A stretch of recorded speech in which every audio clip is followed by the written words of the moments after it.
नमस्कार मित्रांनो, लाडक्या बहीण योजनेचा जानेवारीचा हप्ता म्हणजे जानेवारी हप्त्याचे जे 1,500 रुपये आहेत ते कोणत्या तारखेला जमा होतील याची सगळे महिला वाट बघत आहेत आणि त्याच्याबद्दलचीच आता जानेवारी हप्त्याच्या बद्दलचीच आता नवीन अपडेट, नवीन माहिती समोर आलेली आहे।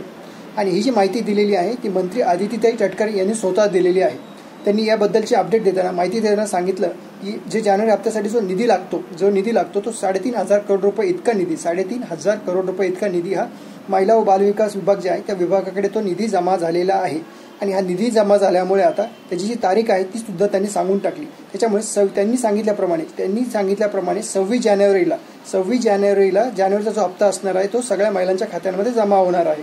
म्हणजे 26 जानेवारीच्या दिवशी जानेवारी हप्त्याचे 1,500 रुपये हे सगळ्या महिलांच्या खात्यांमध्ये जमा होणार आहेत। आता ते एकाच दिवशी सगळे पैसे जमा होणार नाहीत, म्हणजे 26 जानेवारीला ते सुरुवात होतील आणि त्याला काही दिवस लागतील, कारण जवळपास 2.5 कोटी महिला आहेत ज्यांच्या खात्यांमध्ये पैसे जमा करायचे आहेत। त्याच्यामुळे हळूहळू ते सगळ्या महिलांच्या 26 जानेवारीपासून सगळ्या महिलांच्या खात्यांमध्ये जमा केले जातील।